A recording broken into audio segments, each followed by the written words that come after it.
Mike Birbiglia, I'm so happy that you're here. Thank you so much for coming back to the Tonight Show at home edition. Here we are. Yeah, this is it. This is it. I mean, Mike, we were talking. How was the Father's Day, by the way? Did you have a good one? It was good. My Father's Day and my birthday melded together. My birthday was Saturday, Father's Day Sunday. Happy belated, buddy. A lot of pizza, a lot of cake. My whole new show is about aging and middle age, and so it was momentous. I'm 42, which is exactly halfway through your life. Not technically, not everyone dies at 84, but no one's ever like 80 through 100. Those are the years. They're like, I was 83, I reached for a grape, and I never walked again. You hear that sometimes. Oh my God. But you know, it's, how old are you now? 45. 45. So we're like, over the hill is the term. Yeah. And I never understood that term until I got on the hill. Oh. And then I'm looking around and I'm like, oh, there's natural causes. They're not close, but they're coming. Hand me those binoculars. Oh no, there's so many things on this side of the hill I don't like. Can we go back down the hill? Oh gosh. The other side of the hill, by the way, not as fun. No, not at all. You think that front part is fun. You're climbing, you're learning how to climb. Sledding, skiing. That's fun.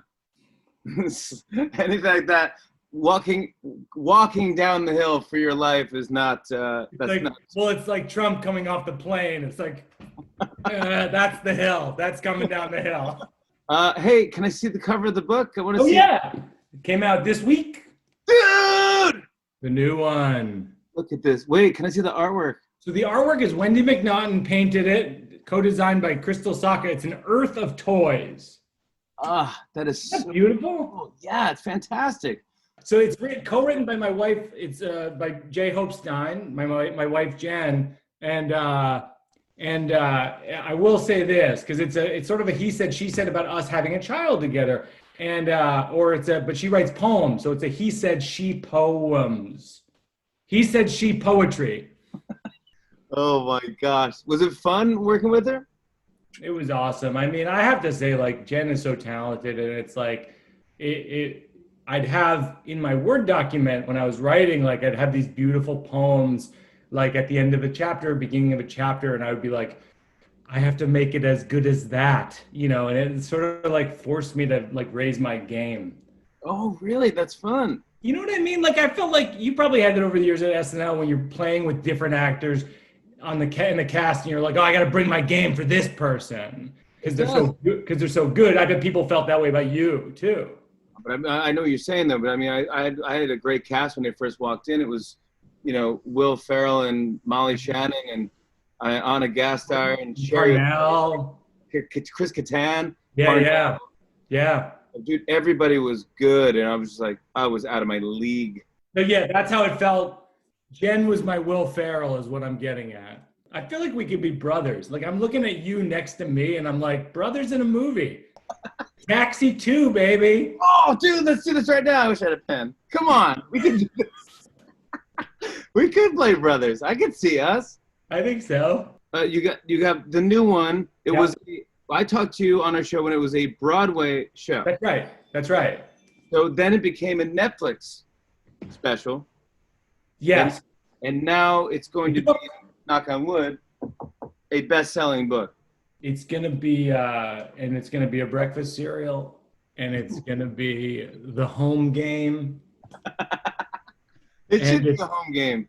You know what it should be, really, though? You should make an app. I would make an app. We're going to do the app. I was going to read you something from the book because I thought it was relevant to the two of us. I think we've been married the same amount of time. I'm 13 years in July. Yeah, I'm 12 years. Yeah, I'm going to be 13. Yeah. This is my piece of advice for married couples or newly married couples. The only piece of advice I have, which is, I think that there's in all marriages, no matter how perfect you think your marriage is, I think there's an undercurrent of tension at all times because you have two people experiencing often the same events at the same time and then have two completely different memories of the same event. So my best example of this is a few years ago, we were in Chicago where we love to be, we love to visit, and we were staying at this hotel and we're coming down the elevator and we'd stayed there before. We loved this hotel.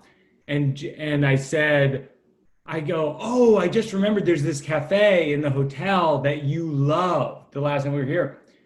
And Jen said, who did? And I thought, oh no, because the subtext of who did was A, that wasn't me. B, must have been another woman you were dating. C, I'm not happy about this. And we get to the lobby, the doors open, and she goes, oh my God, I love this cafe. And I go, I almost died in the elevator from a heart attack. And you just casually remembered that I'm right. And so now, whenever we have a shared memory that departs from one another, one of us says, and this is advice for everybody, you can always use this. One of us says, who did? And it's our way of saying we're both probably wrong. Oh, who did's good then? I like who did. Who did? On and on and on. I said, and it's on and on and on.